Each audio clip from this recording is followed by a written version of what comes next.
I never know where to begin, except with the end. Perfection. Perfection of idea, perfection as a distinction. That idea of an existence without flaw, something that upon reflection cannot be improved.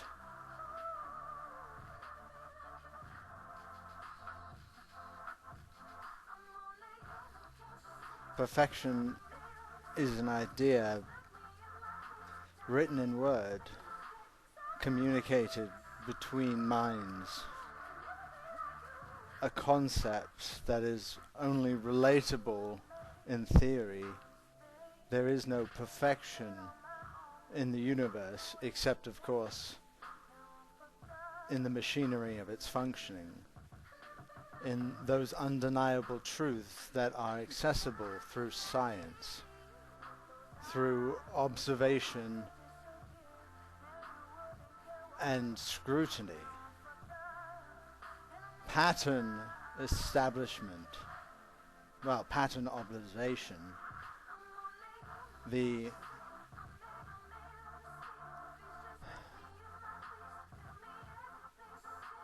ability to perceive what is and what is not. A rose by any other name would still smell as sweet is a cliché phrase that's very poignant, as it highlights words being merely tools of communication that ultimately convey ideas reflecting the immutable universe. A rose is not altered by the word we choose to describe it with.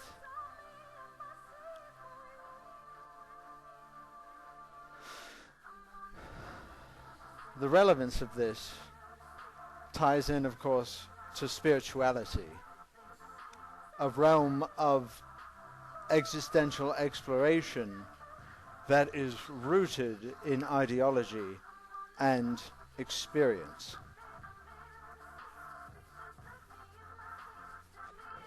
Spirituality involves a belief structure that inherently is the construction of a consciousness interacting with its environment. That environment in our society is inseparable from socialization. Words used and created by generations, millennia antecedent to us, are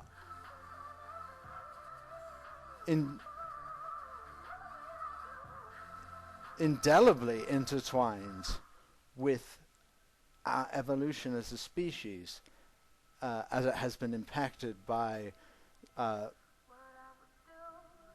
humans' ability to use technology to improve their ability to procreate, thus ensuring a greater survival and adaptation for the species.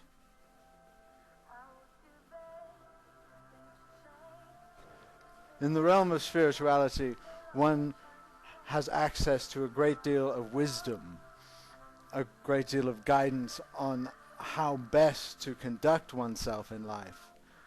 Whereas in the realm of science, one gains access to technology, to understanding, so as to better improve one's experience in life. Spirituality obviously ties into experience, but by its effort to describe and codify and guide experience, it separates itself, at least partially, into the realm of philosophy, the theoretical.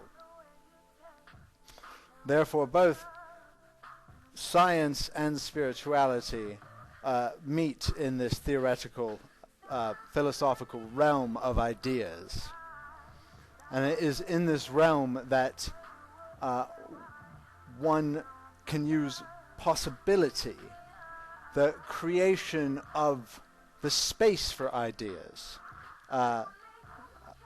essentially the realm of imagination, where things as yet unhappened occur in the mind of those who are to enact them.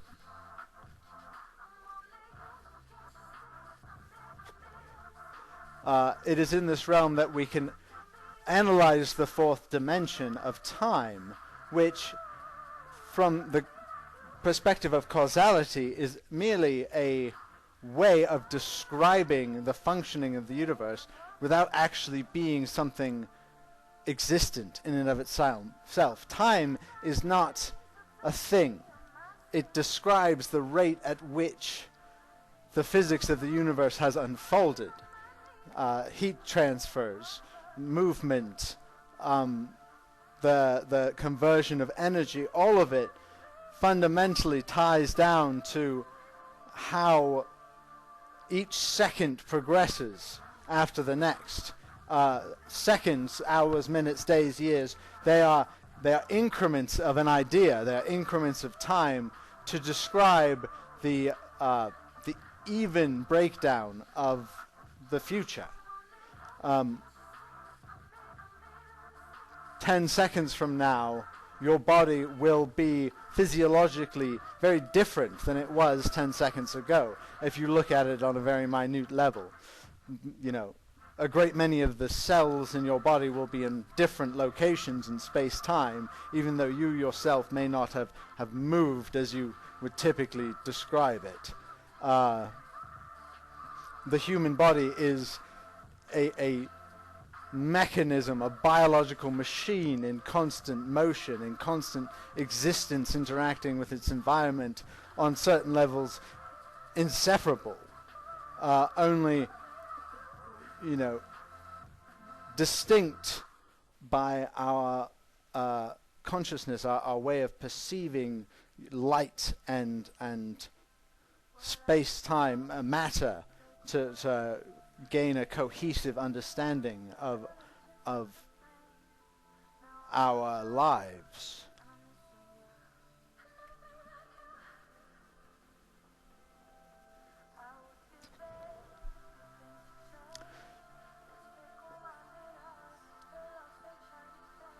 Through possibility and the understanding of the fourth dimension of time, one sees the universe as a single occurring thing. You know, that's why the word universe is what it is. It breaks down to uni and verse, you know, one song, one harmony, one orchestration.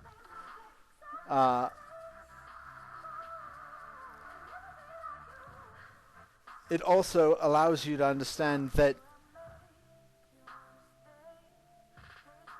the argument of, you know, who created the Big Bang, what created the universe, what existed before existence, you know, how did it begin, a causality chain that is paradoxical, you know, how does everything come into being?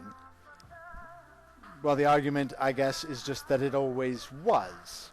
That there is a progression in the universe that is understandable at this point, going back to the starting point of the Big Bang. And however we describe it, it has an observable timeline. Whether we call the Big Bang the beginning of God, the awakening point of existence, it doesn't change the observation that we can track back the event chain up until then, and before that we have no guide as to what there would have been before that. So one can imagine anything. Like, there is no limitation on the unknown because we don't know it yet. So it allows for something new always to occur next. And from this perspective, I envisage heaven, as it has always been construed by the human mind, to be very real, very possible, and actually something created in the future that has found a way to interact backwards. So that right now we have this sensation, we have the beginnings of contact with this event horizon of perfection, heaven, connection to God, the unification of all things, so that there is no longer any lack or flaw in the experience of the universe. That is a realizable possibility. It is something that exists out there for humanity to take for itself and the rest of everything.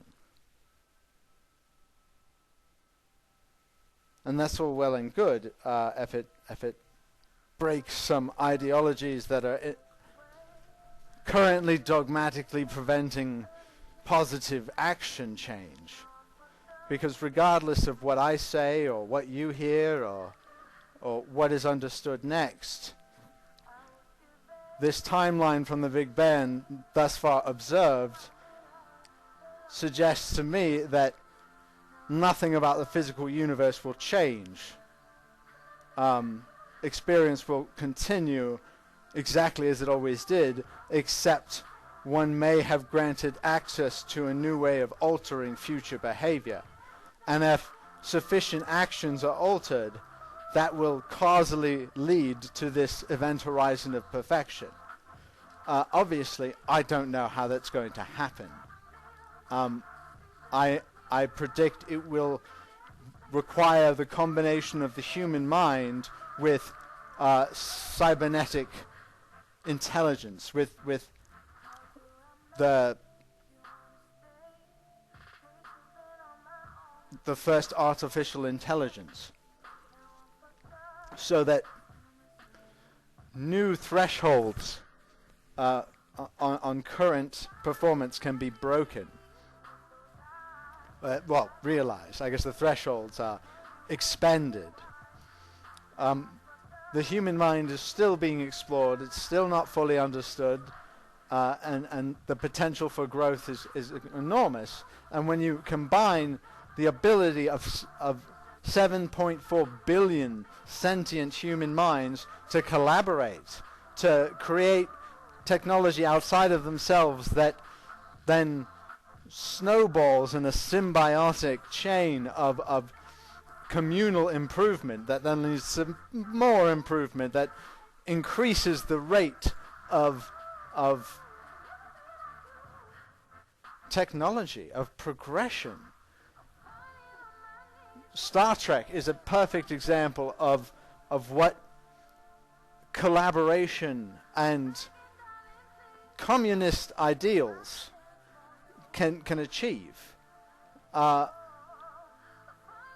the moment, there is a growing body of minds, of great thinkers who believe that the Earth is best looked at as one giant organism, super complex, with 7.4 billion little independent, might as well think of each human mind as an individual brain cell in this super mind of the Earth.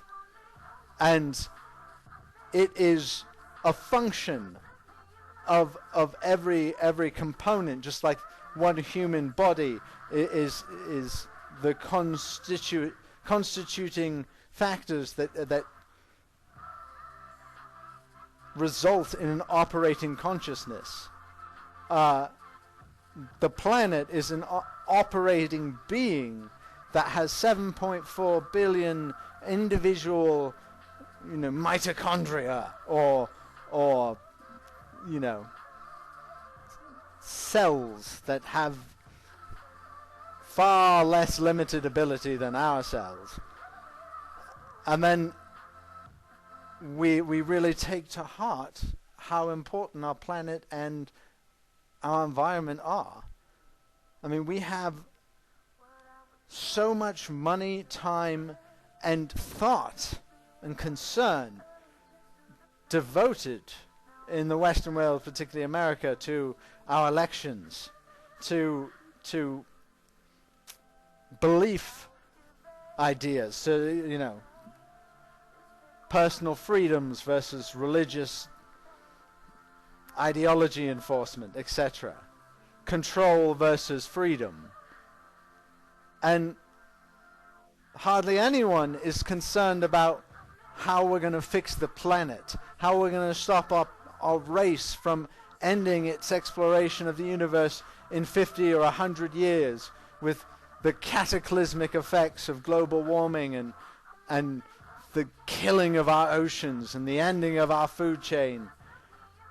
We have the ability to just take off as a species, to revolutionize our economies and our nations like our grandparents and great-grandparents did in World War I and II, changing the entire focus of a populace towards one idea, but not war, environmental cleanup, growth, space exploration, green energy, the elimination of the very evils in the world that reflect back to create just terrible chains of self-reinforcing misery.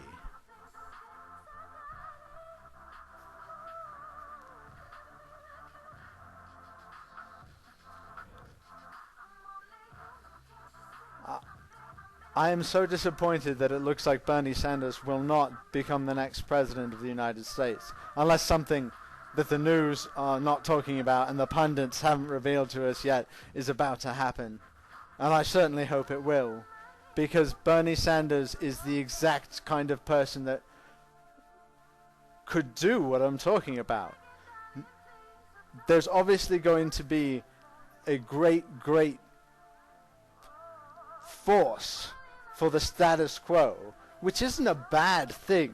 I don't think that there's a bunch of evil, rich people out there trying to ensure that the world destroys itself. I think they just want to keep their power. And on some level, to the victor goes the spoils. I mean, there is a reason why winning is good. Like, on a certain level, you cannot fault people for having winning strategies. You can certainly fault them for terrible policies and practices and try and dissuade anyone from following in their footsteps.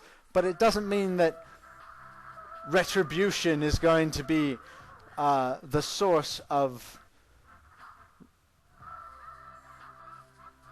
redemption.